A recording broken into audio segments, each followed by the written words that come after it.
Well, welcome to another episode Out of the Blank podcast. I'm here with Laney. Hi, how are you? I'm doing all right, Laney. Why don't you tell me a little bit about yourself? Okay, so I'm actually, by my profession, I'm a carpenter, a union carpenter, and I'm actually more of a superintendent now. When I was in college, I was studying to be an archaeologist, and I was working on some grad school stuff, specifically in the Salem Witch Trial and witch trials in general. And I wound up not pursuing that any further because just financially and workload wise, it was too much for me to do that and maintain a full-time job. So I gave it up, and just this year, I just keep kind of thinking about it, especially with everything going on in the world. And I was going to go back to school. I kind of did like Yale has these open courses things that are online, and basically you audit a course, and I did that as to see if I could fit that into my work schedule, and I can't. And so I kind of gave up this idea of like maybe pursuing something more in the field of history or archaeology.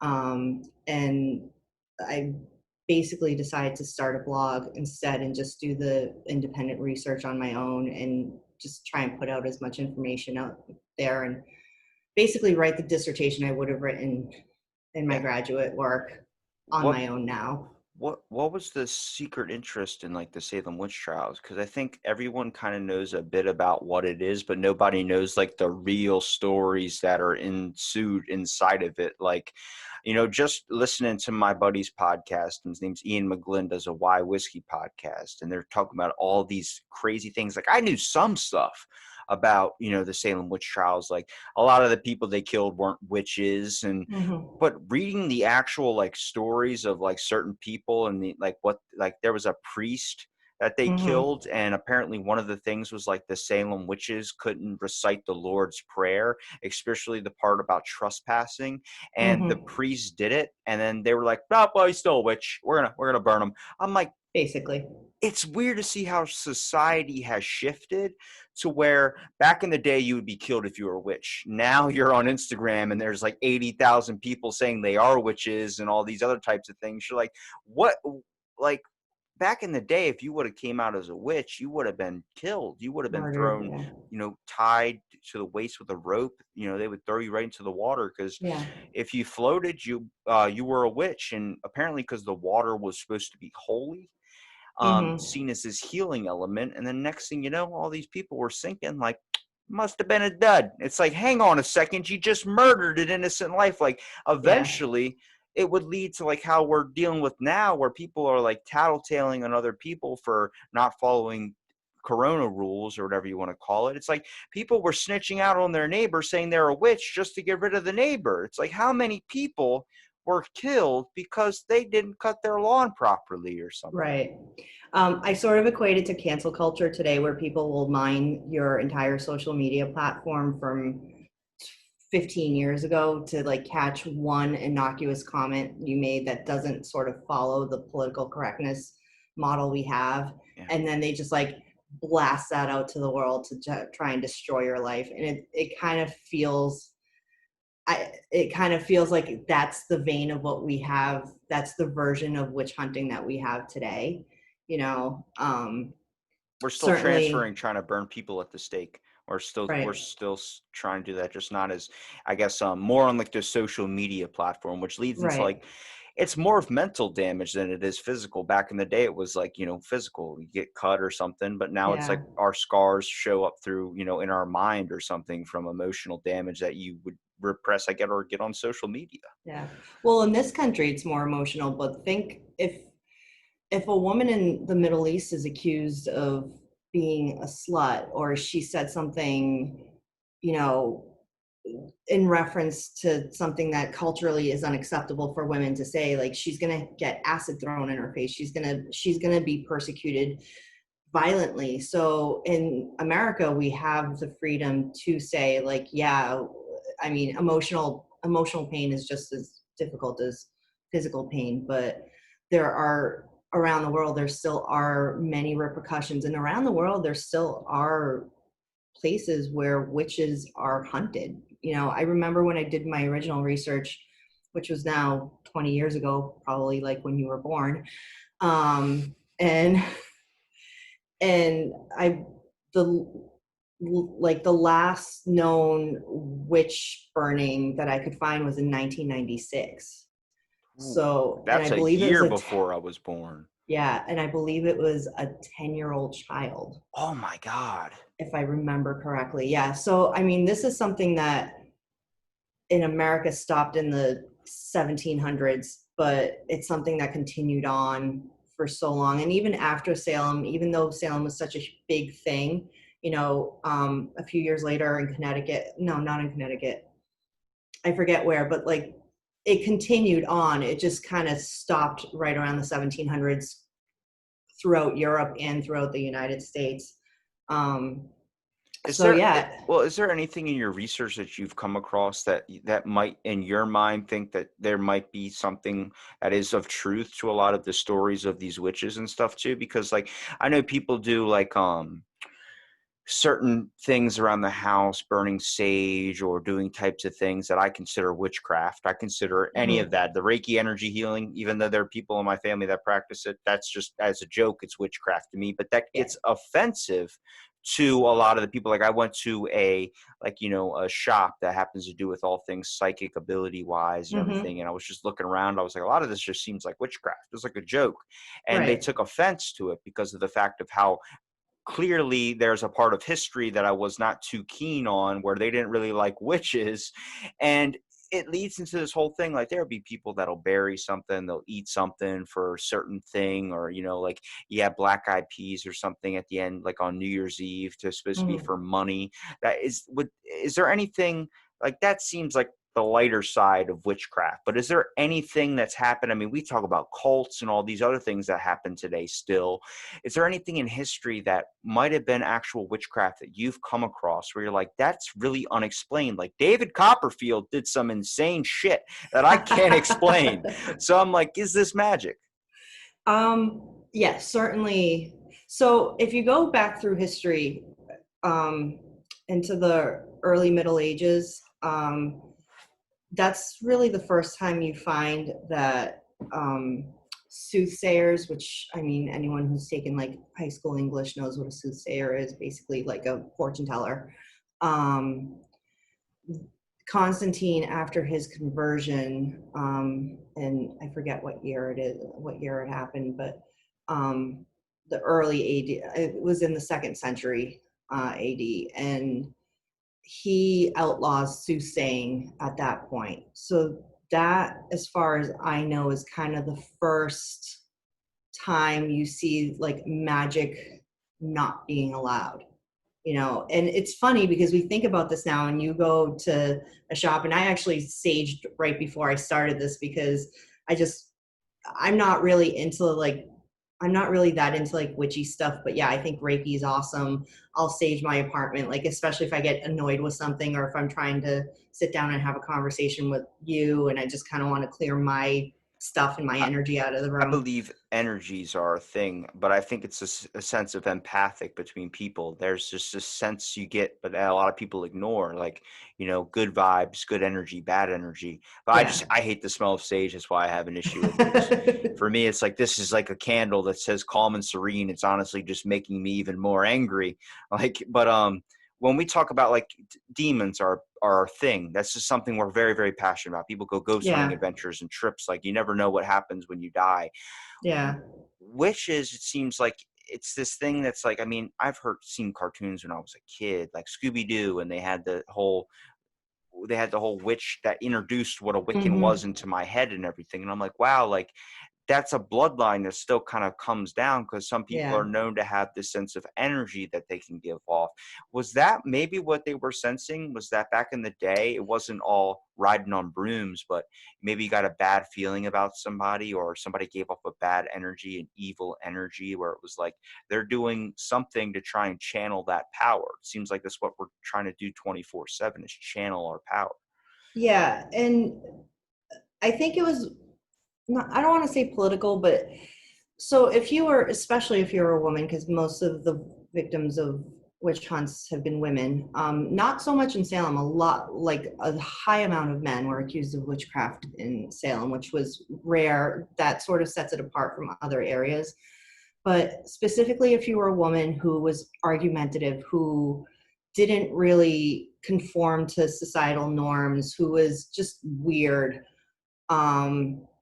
you are going to be labeled a witch. Especially like if I'm walking by your house and you kind of mutter under your breath and I catch it and I'm like, what did you just say to me? And we go at it and an hour later, one of your sheep dies.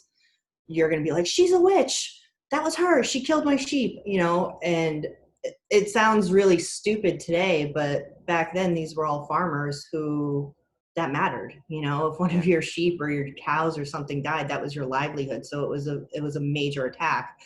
And so generally, and the first few witches that were accused in Salem did have that you know, like Sarah Good was known as someone who's just like really strange and really argumentative, and she just didn't get along with so many people. She was one of the first three witches. Tituba, who was the first witch to be accused, she was a slave. And Sarah Osborne, who was the third witch to be accused, was actually just a bedridden elderly woman, but she had paid off her husband's indentured servitude. And to Puritans back then, that was, you know, scandalous. So those three women fit the mold of what would be considered like the typical witch, you know, of that era. And then Bridget Bishop kind of fit that mold. She was a very argumentative person. But then from there, you start getting these relatively prominent people who, you know, they had money, they had stature, they had respect. You bring up the minister, George Burroughs. He was a minister. Like That's he how he could was recite the prayer. Right. And I mean, he was accused and executed. And it's actually, his story is really interesting because I wrote it somewhere. Basically, he was a minister in Maine. So just a little background for me. I grew up in Boston. I grew up probably a half hour from Salem. So that's probably where a lot of like my connection to all of this story comes. Also, I'm definitely like a woman by today's standard, that if I lived back then, I definitely would have been accused of witchcraft. And that's very prominent in my mind, you know? Everyone today on social media that goes by astrology or something could be accused of witchcraft. My cousin pointed out to me that over my door, my mom had put, it's a wood piece, but it's like a red blood spatter, but it's paint, but it's supposed to be from the firstborn child or something like that. So it's supposed to be some type of religious thing. That would be witchcraft. Immediately in my head, I was like, that's voodoo. And my cousin's like, it's not voodoo. I'm like, that's what I consider witchcraft. But like having a spooky tree that's dead in October in front of your house could be considered witchcraft. Anybody back in the day could easily be like point fingers and blame. Yeah. But I feel like, me personally, I'm just a really outspoken person. I have a really strong personality, and I feel like I have the perfect personality to get people angry enough to. So I think that's where I feel that really deep connection to all these people, where I'm like, God, if that were me, like, yeah, I would have been burned at the stake in a heartbeat, like, you know. And so back to George Burroughs. So he was a minister in Maine, and he came down to Salem. Salem has, it's really interesting because the Salem that we talk about for witchcraft is not the Salem that exists. There were two basically separate Salems. There was Salem Town and Salem Village, and all of this happened in Salem Village, which today is Danvers, Massachusetts. But Salem sort of, that's where all the museums are. That's where all the folklore is. That's kind of where, you know, all the stuff happens. But a lot of the people who were accused eventually were from Salem Town, but the original place happened in what is today Danvers, Mass. And basically Salem Village was trying to gain their own autonomy from Salem, the town, and politically they just wouldn't let it happen. And then the surrounding towns like Topsfield and Beverly, if someone had property that abutted to yours and they were from Topsfield, they'd be like, oh, this field is mine. And they would go to court and take it. And because Salem Village wasn't autonomous in its own way, it couldn't really fight the laws in any real way. And the actual town was very unwilling to help them. And in 1687, I believe, they were given the right to start their own church. And there was just a weird thing where I think because they politically couldn't feel like they had any real power, they used the court systems a lot for very stupid things. They were just a very litigious society on their own. And basically I'm trying to like get my train of thought so I don't screw this up. Basically they started their own church. They brought in one minister, didn't like him, stopped paying him, and kicked him out. George Burroughs was the second minister that came in. They stopped paying him. He stopped performing services and eventually left, went back to Maine.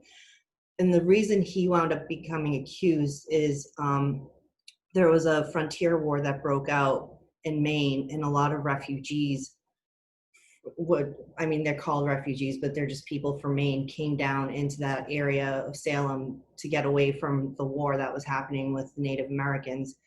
And his congregation were a lot of the refugees. So when they came back into Salem and everything started blowing up with all these accusations, people from his own congregation in Maine started accusing him. And because he was already kind of public enemy number one in Salem, because he stopped performing, because he stopped getting paid, he stopped performing the church services. They could convince the people that he was practicing witchcraft because he left his religion, he left his teachings of it too. Right, but he was still a minister up in Maine at that time. He just left Salem, but there was so much vitriol and anger surrounding that. They had, from 1687 to 1692, they had 4 different ministers, all contentious relationships with the town and the minister.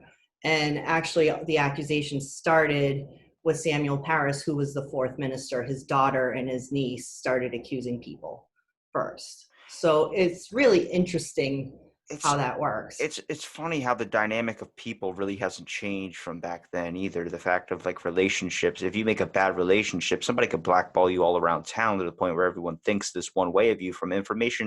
And that's why, like, I tell people, when you get information from something, like they consider podcasts form of like news or media. I'm not that at all.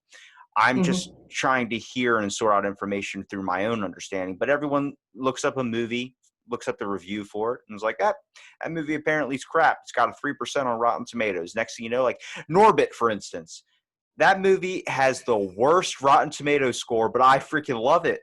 But so many people will look up the review and not want to watch it. Like, you see the score on this thing? Same thing with people. If you start criminalizing somebody because they left your church, moved to a different one, and practiced somewhere else, you would feel betrayed.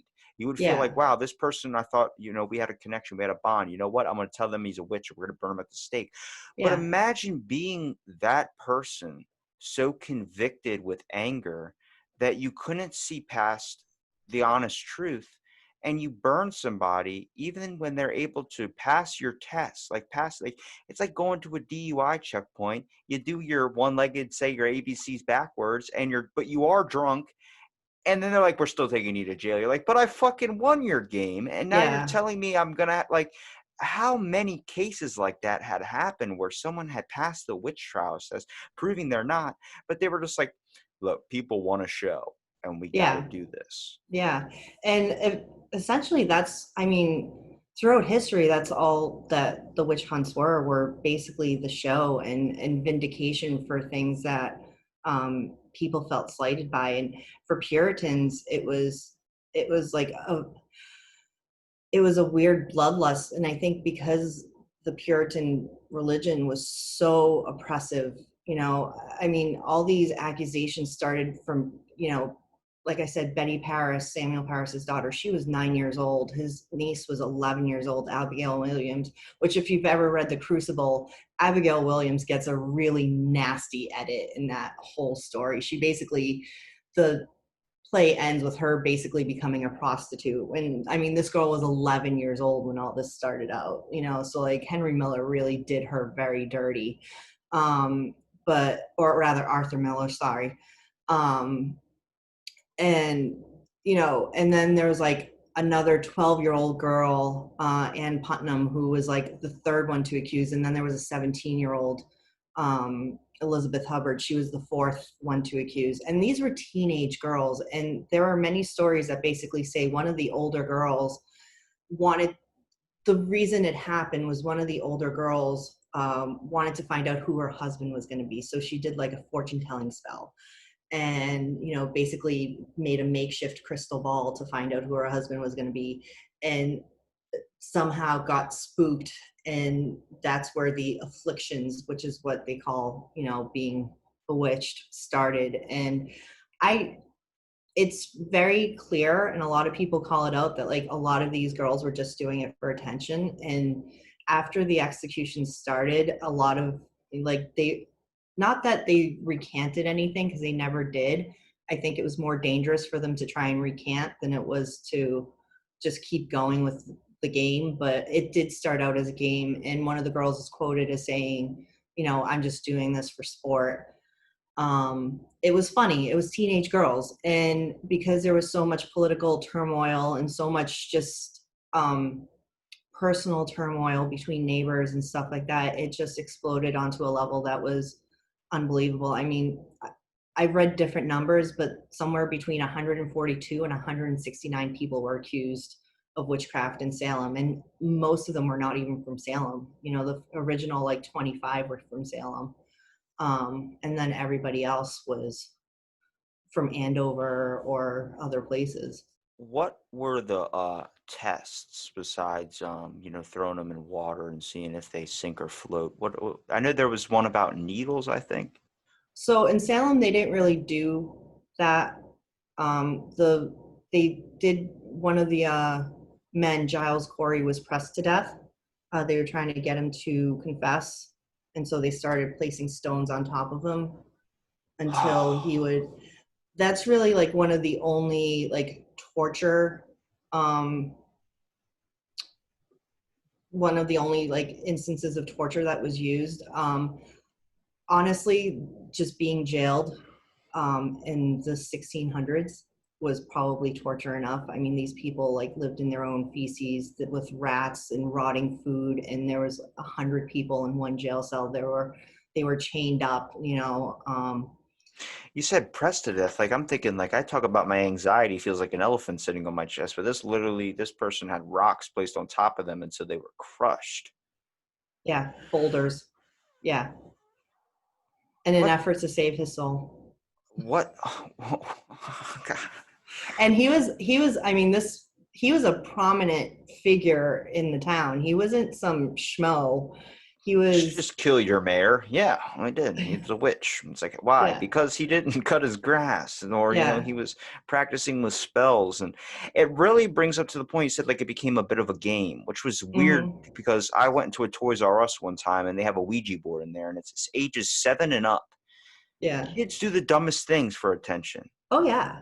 Yeah. It's known that there was a thing came out during Halloween time, kind of fits around the witch conversation a little bit, Mm-hmm. but people poisoning candy treats. There Oh were yeah. kids that were sticking razor blades inside of their candies and saying, "Oh, I found this in my candy," and it was a Mm-hmm. cry for attention.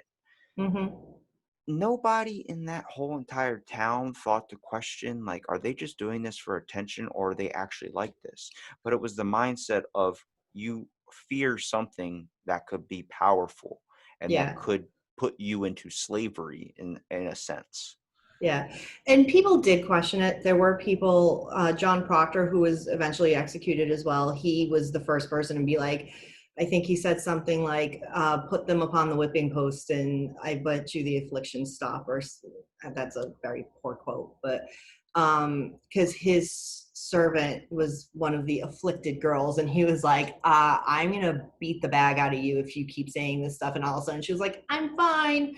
But then she was accused as a witch because she stopped playing the game, and she wound up turning over John Proctor and his wife Elizabeth, who were John Proctor was executed, Elizabeth was in jail pregnant, so she wound up living. But also in jail, like in those jail conditions, pregnant. Like it was not like it was just a terrible situation. And eventually, I believe even the governor's wife was accused of witchcraft. And at that point, that's when the governor was like, "All right, no more of this. We're Yeah. done." Because it wasn't just like concentrated into a town. Like the governor was involved, and there is like some interesting facts about where Massachusetts was legally at the time, because legally they didn't have the right. So this all happened in the colonial times, and so we still operated under the laws of England. And at the time, England had sort of taken away any of our legal proceedings, and this man William Phipps, who became the new governor, was sent with a new charter. And so it took a really long time. All these trials actually happened not necessarily like under proper legal examination based on even English laws. Like no one had a defense attorney, there was no prosecutors, there were just these elite men. I think there was like 7 or 9 men that were appointed as judges, and they asked the questions and they determined who was guilty and who wasn't. And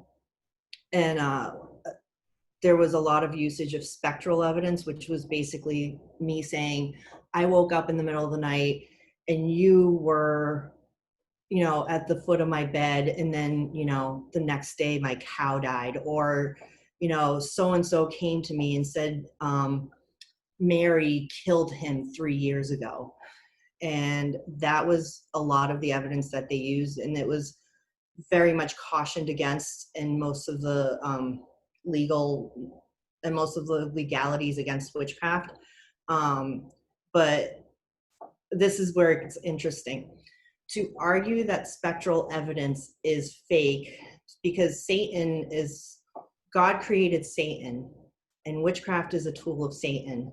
So to actually say that spectral evidence is false is to say that magic and Satan don't exist, and therefore God is wrong and doesn't exist. So even just to say that all these crazy stories that they were saying would go against God, so they had like their reasoning for believing these stories, no matter how insane and how false they were, was actually to go against God. In Puritan religion, the covenant with God means you just do everything God tells you to do. Religion was so powerful back then. Anything Yeah. seen against it, you were put. I mean, there was a guy, Saint Martin or whatever his name was, that posted his theses. I think his name was Saint Martin. He posted a thesis on the church that was exposing the church of all these crimes they had committed, and they had him placed on house arrest. Oh, I mean, yeah. they did the same thing for Galileo for trying to study the stars and explain Mm-hmm. that we weren't the center of the universe, that actually we were like the third, fourth planet from the sun,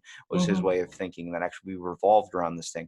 They let him in house arrest until he died. They would Yeah. stop food from people delivering food to his house to keep him alive because he couldn't leave. The church was seen as this thing that if you brought up a question, you needed to be kind of isolated. And I mean, it's still kind of evolved into a little bit today with that. It's like, yeah, you can't come to here anymore because, that whole thing. But when you lead into somebody, like, I like to put myself in the aspect of that person or whatever that person was experiencing. So I'm trying to think, imagine in the middle of the night, you're getting ready to go to bed. Somebody comes to your house, knocking on your door, pitchforks and torches. Yeah. And they want to ring your daughter up. Yeah. For witchcraft. The fourth witch accused was a 4-year-old. It was Sarah Good's 4-year-old daughter, Dorothy. So yeah, it's pretty insane how deep this thing went.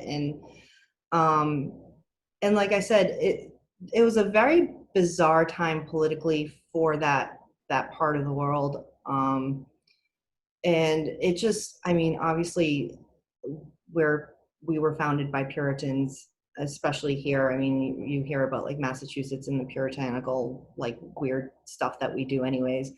But I think it's important to note that like most of these people lived relatively normal lives. And, as much as Puritan culture didn't allow for certain things, I think most of them, kind of like religion today, I think there are people who are religious because they go to church every Sunday and they follow the tenets and they try to do the right thing, but they also understand that like you screw up, you're human, you're this and you're that. And I think most of those people were like that.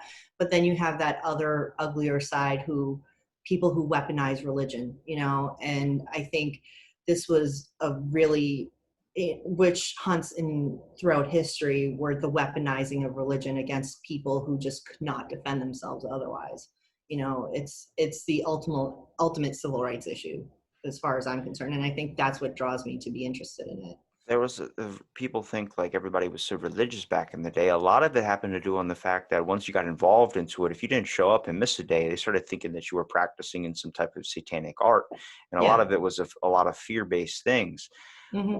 What's really interesting is that when you look at somebody that might have something about them or have some type of thing and you accuse them of witchcraft, it's not really out of anger, it's way out of fear. Looking through the Salem Witch Trials, you probably really realize like this isn't somebody just attacking someone because they were pissed off, or there might have been some cases, but it seemed like more of a fear aspect, that it was so much easier. Like at the start of it, it happened to be all fear. People were afraid of this witchcraft, this spell, this magic, this power, and then eventually it became this flag that they could fly to get anybody out of their way, which became Yeah. this little self-independent thing of, oh, I don't like my neighbor, so I'm going to accuse him of this, and that'll get rid of my issue with this. It's like, Right.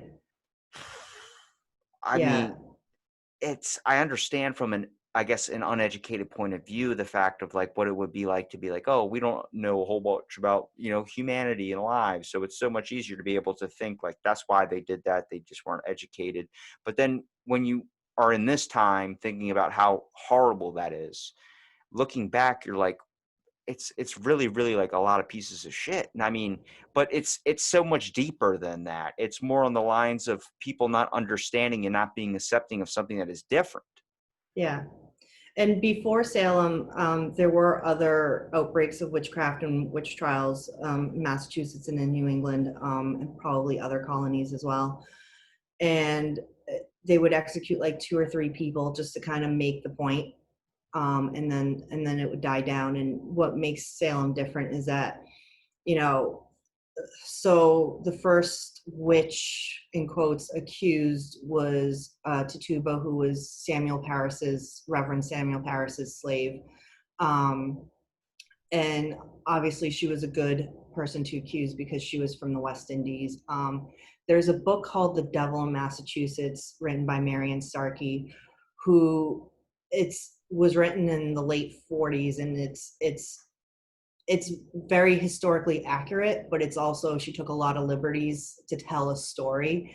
And in that book, she basically says that obviously Tituba was like into voodoo and things because she, you know, was from the West Indies and she was a slave, and none of that's true. There's no evidence to prove that that was true. So the story and the folklore that goes along with Salem is based on a lot of BS. But basically, this woman was accused and she confessed, was not never executed, by the way, because she confessed. And she said that there were 9 witches in Salem. And that statement of there are 9 witches in Salem is what set off the hysteria, because they're like, well, They're among we've us. been through this before, and usually you get like 2 or 3 that are, you know, you get like 10 that are accused and 2 or 3 that we find guilty, we execute them, the problem goes away. um, and this woman said 9, so now they're searching for 9, but in that 9, all of a sudden there's 10 more, there's 11 more, there's 15 more, there's 20 more, and the number just swelled to almost 200, you know. So If I was going to ask you, what would you think was the reason why that she was accused? If not the voodoo part of it, but like, if that's not real, why do you think? Because immediately I start thinking in the mind of, he was fooling around with her. She, she was going to tell, or he was going to seen as found out or something. So he accused her of witchcraft to get rid of the issue. the young girls accused her of witchcraft. So basically, um, Betty and Abigail started acting really weird, being afflicted, and you know they would act like they were being pinched and poked and like go into these fits. And I would love to find something that really like fully describes what the fit was. Was it like a panic attack? Was it like, that's the part that I have trouble with a little bit. But when they were pressed, there was a neighbor of theirs named Mary Sibley, who the Paris's, the Reverend and his wife went to a church meeting one night, and she had Tituba and her husband, John Indian, bake a rye bread with the girl's urine in it, and they fed it to the dog because that was going to point to who was afflicting them. And all this happened, and then the girls were pressed to accuse somebody, and so they accused Tituba because, well, she was there, and it made the most amount of sense. And Samuel Paris didn't actually like point to witchcraft initially. He was like, whoa, wait a minute, like, first of all, this bread, I think they called it the witch's cake or something like that, Yeah. that you guys made is witchcraft in and of itself. So like, what the hell are you thinking? But like, let's not get crazy. Like, we're still trying to figure out if these girls are just sick, if they have like something biologically wrong with them. They were bringing in doctors, things like that. And then 2 girls across town started to present the same symptoms and then accused the other 2 women. So it really did start with the kids making these accusations and people believing them. You would think that kids are known to tell stories, and a lot of it is really dramatized up. You would think Mhm. that they would know that back then, based on like, I saw a chupacabra. They went hunting for Yeah, a chupacabra. Next thing you know, after a day, it's like, this isn't real. You would get it's like the boy who cried wolf. The whole yeah. story kind of imprinted a lot of us as kids to not be like that when we grow older. That nobody will believe you at one point, but in this case, they believed, and Hmm. people were put to death, which really brings into an insight. Imagine if that wouldn't have happened. Those girls wouldn't have, if that's where maybe that initial start happened with witchcraft. But Hmm. imagine if it shifted a whole different way, where kids in the middle of a street um, gets hit with something, and a person comes over and heals that person. That witchcraft seen in Right. this whole new light. I had a comedian on here named Steve Cantwell, and he was Hmm. Mormon for the longest time. And they have a magic oil that they keep in like a little lamp. Hmm. And what happens is you can't use the oil on yourself, but you're supposed to say this magic prayer and then put this oil on something. You can bring somebody back to life. Oh, wow. So he had a scenario before he wasn't Mormon anymore, where he was at his house and his daughter's heart, she had a seizure.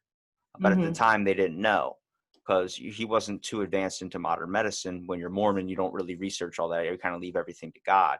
And Yeah. she, blacked out, eyes rolling, heart stopped, no pulse.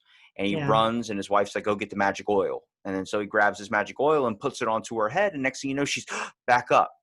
Yeah. And so they called 911. Next thing you know, an ambulance comes and takes the girl, and the doctor's like, he's like, tell me what happened. And he's explaining this whole story of magic Mormon oil. And the doctor's like holding the clipboard up, like trying not to laugh. But it's like, it's that could be imprinted in your mind. Imagine you're questioning faith, and then that scenario happens. You're going to have stored faith. You're not even going to question it Yeah. anymore. It brought your daughter back. But it's from this, like, you could have zigged, could have zagged scenario. Like, we went the complete horrible, tragic, murderous way with Hmm. witchcraft. Imagine if that could have shifted, and we wouldn't be at where we're at now, where now everyone's trying to be a witch. Everyone would have been like looking to them as guidance. You would think you had this thing around you. Instead of being afraid of it, be its friend. Like, if Yeah. anything, your kid breaks an arm. Kids mostly died of infection. I mean, living to 11 years old, like you were saying before, that's like 30. That's Right. that's that's that's a good age back then. Yeah.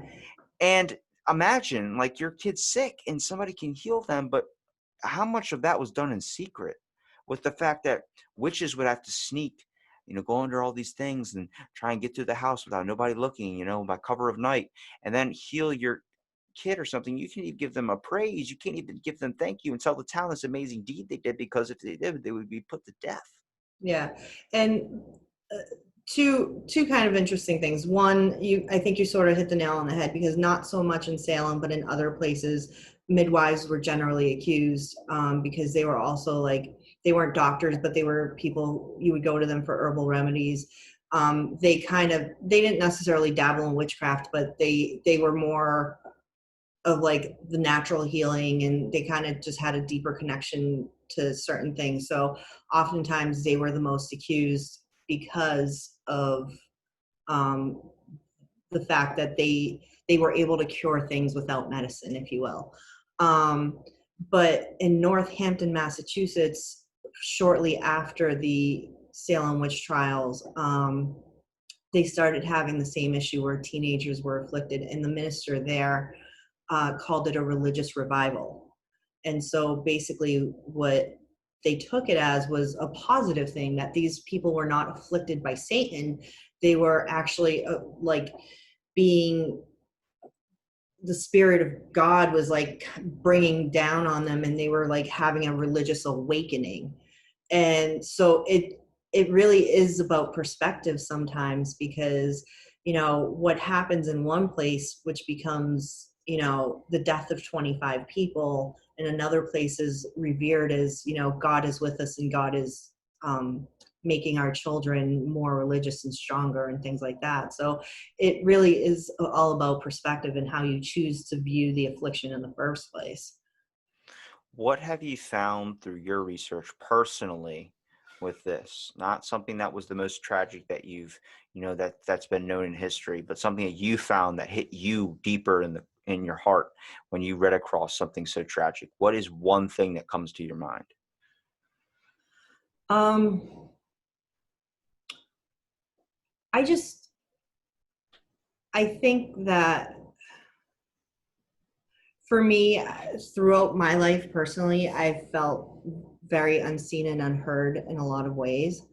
Um, and I think that's the thing that I identify with the most with all of these people, is that they didn't have a fighting chance. No one was going to hear them, and there was this idea of like, you had to lie to save yourself, and you had to tell this thing that wasn't, you had to say, I'm a witch and so is this person and this person, to save yourself essentially.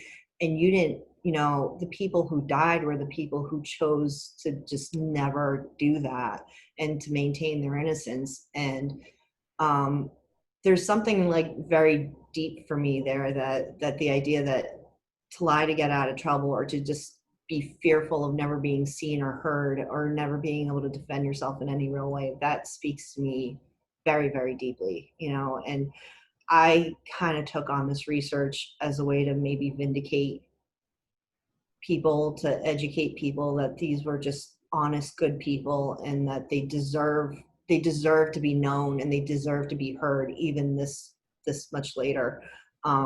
It wasn't until 2001 that Massachusetts exonerated all the witches and said that they were absolutely innocent. So it's taken that long, from 1692 to 2001. It took that long for the state to actually admit that this was a huge error in judgment, Yeah. and so I just Like, feel like it's important.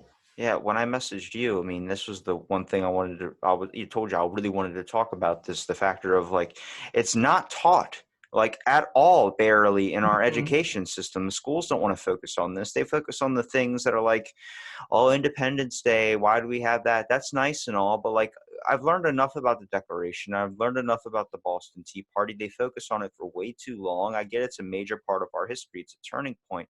But there's some other stuff in there that should show you, like, hey, gain the perspective thing. It's all Yeah, about the seeing a different perspective. We fall so convicted into a right away decision without understanding the full basis of things, and we still make that repeat. As much as we talk about how much we've advanced as people, we're still making the same mistakes that we did back in history.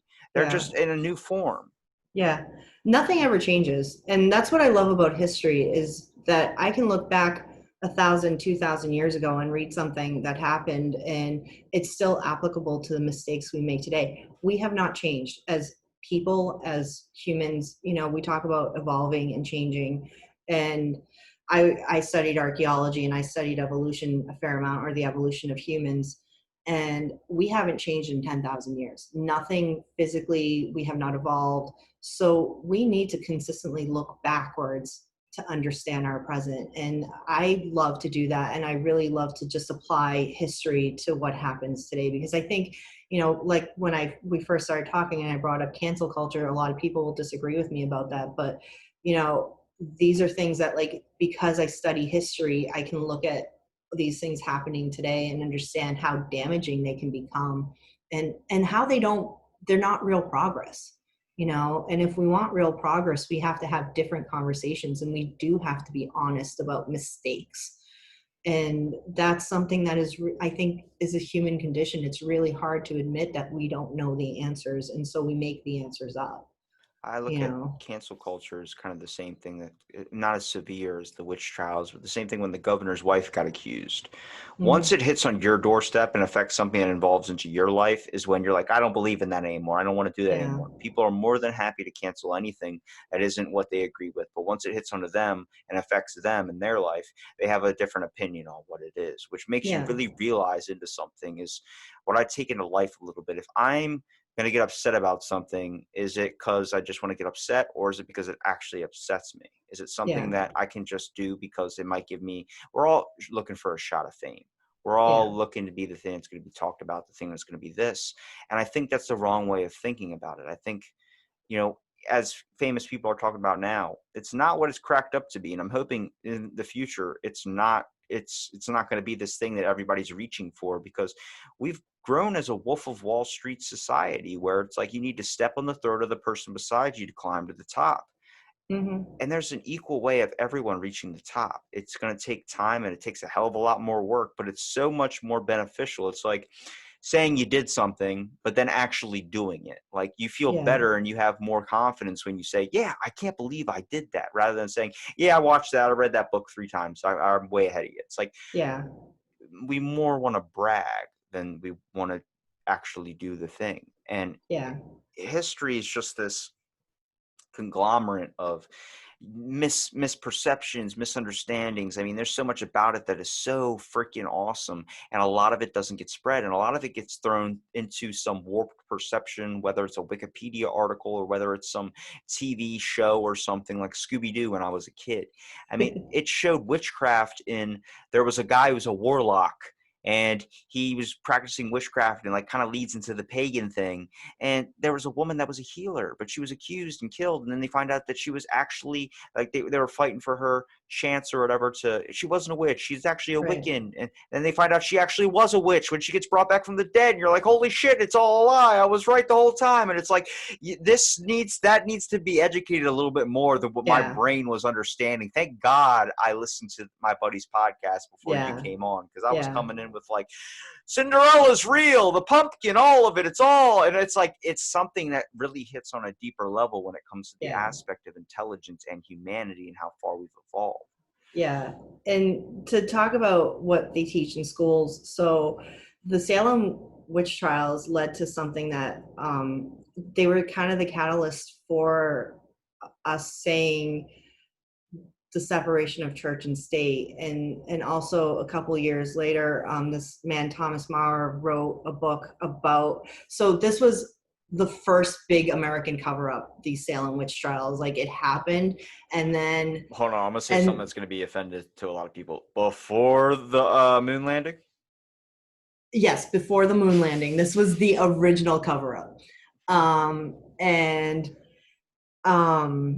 so basically they covered everything up, and they were like, nope, that didn't happen because we all look like assholes. And so this man Thomas Maurer wrote about it. They burned the books, they took him to court. He was actually like he won in court, and so the story was told, and that was actually the first win for the freedom of the press in our country. And Bathsheba Pope, who was one of the accusers in the Salem witch trial, was Benjamin Franklin's aunt. And so That's how he discovered lightning. that's awesome. Um, but I think that sat with him. It's said that like 100 million living people have a connection to the Salem witch trials, because of these were the original members of the United States. And um, so from this, I think it sort of sparked something, probably mostly in Benjamin Franklin, to say, we don't want these things to happen again. And England has a very rich history of witch hunting. The most notorious witch hunter in history was a man named Matthew Hopkins, from England, and he claimed himself the witch finder general. And so eventually, when I sort of round out all my research for Salem, I'd like to go to England and then Germany, because Germany has the highest rate of witch burnings ever. And it's estimated that like 100,000 people were accused throughout history and 50,000 people were killed. So, I mean, these are pretty big numbers, if you really think about it. And but yeah, it's such an important piece of American history if you really kind of tie it to how close it is to the American Revolution. And we sort of have it in this weird bubble of like an isolated incident in this one small town, where you don't realize that the entire Massachusetts Bay Colony was involved, and the governor was involved, and the king was involved. Um, it sort of became the catalyst for the American Revolution, or parts of the American Revolution, and what we have in our Bill of Rights today. And it does need to be taught more, and it does need to be a more prominent piece of history. And I think because the word witch is attached to it, people are really scared to do that. Even that word nowadays, it's kind of making a shift. You say witch now, people think like, you know, crushing up powders, mortar and pestle style, a form of alchemy, or you doing some type of chant, or even an Instagram thing. Yeah. If you would have said that word back in the day, it would have been like knives to your ears. People would Yeah. have immediately took attention. It's like screaming fire in a theater. People immediately start going, what? Like, start paying attention to things. What's really interesting about history is that there is the freedom of information, but there are some things where they don't want to be found. There are some things where it's like, wait a minute, is that true? Like, I'm a big Mm-hmm. proprietor of like any person that has ran to be president has not been a good fit to be president. I believe it's the people that don't want that position at all. I think Benjamin Franklin would have made an insane president. I Oh thought he yeah. would have been amazing. But then something comes out, like the fact that he had skeletons in his basement. But then you hear that and you're like, was he a killer? Well, no, he was doing research, but he happened to be taking bodies from the morgue to do his research. Mm-hmm. It's Which all, is classic. yeah, it's all literally leading down to the whole idea of Frankenstein. Like, there's a Yeah. way, because nobody can believe that after this, we're just gone. And Yeah. if that's a shift from maybe an afterlife, whether there's a heaven or a hell, but what I like to think of is the fact of like a spiritual thing, where you want to go visit Germany where all these killings had happened. You're going to feel the presence of that when you enter that place. You're going to feel the lives. Like, it's like entering what's that freaking insane asylum? Oh God, I'm gonna say Shawshank Redemption, and that's not an actual place. It's the mental not Arkham. That's Batman. That's Batman. That's Because Batman. Batman's right behind me, so Arkham's the thing I'm Yeah, going to I be know. thinking about. I was staring at the poster. But there's like a famous. That's not Azkaban. That's Harry Potter. That still leads into witchcraft.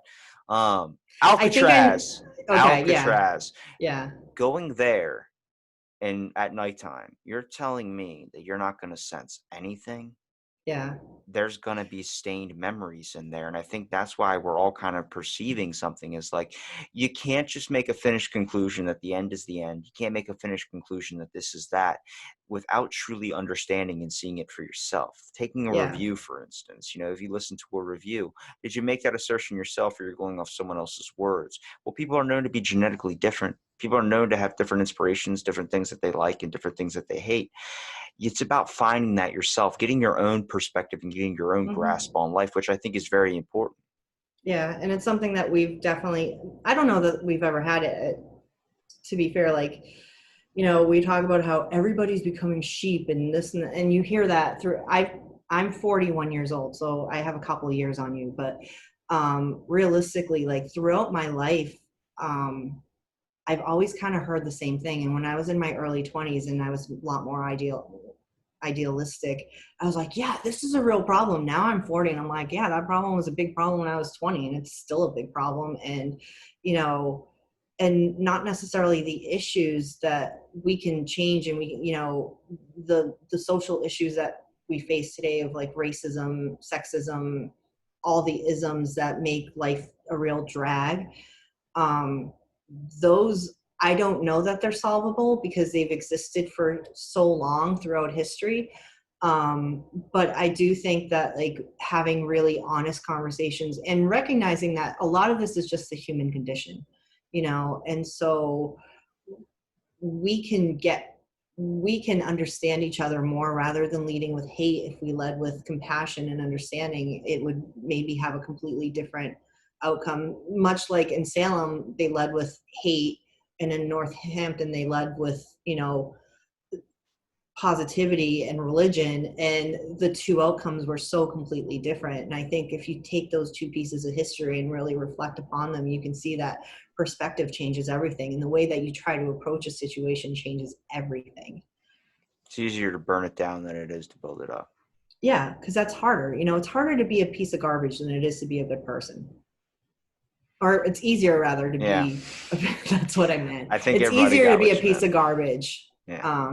than it And, is to be a good person, because that's work. That's hard, yeah. you know? Well, then we have that quote that nothing ever worth doing is easy. Nothing ever is, you know, but we don't ever want to take that into account. We want an easy, cheap way, whatever makes. And I understand coming from a perspective of like just trying to live a life. Like, you know, people talk about, why aren't you doing this? Why aren't you doing that? It's like, because I'm just trying to keep my head on my own shoulders right now. I'm trying to keep my head above water.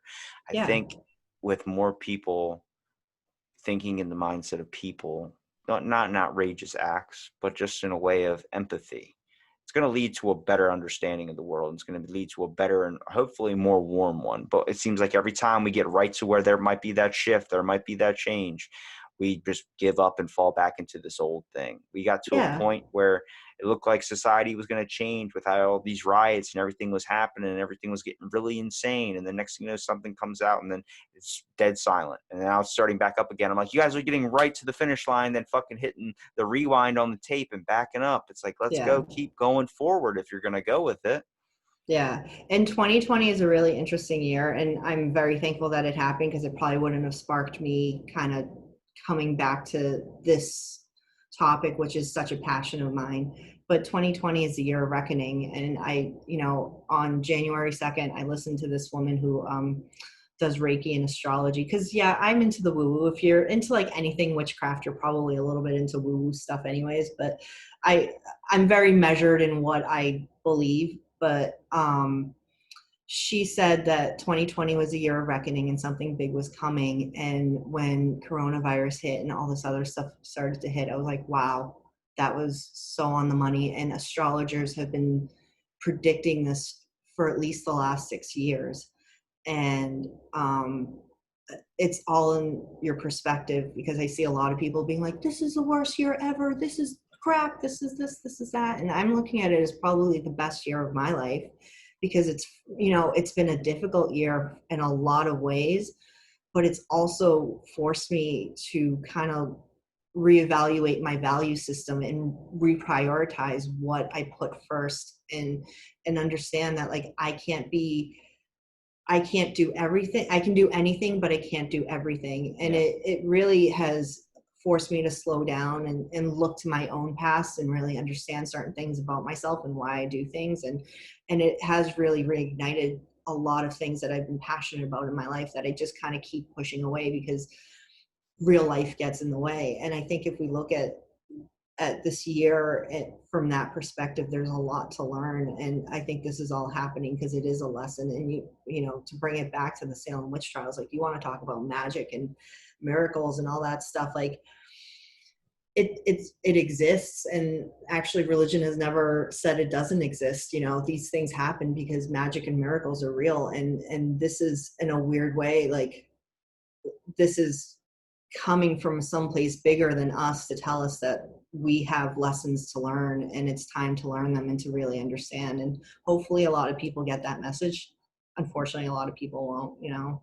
It's what I've always been asking everybody throughout the podcast. A lot of people you listen to on podcasts talk about the bad part about coronavirus. And I said, what's the good part?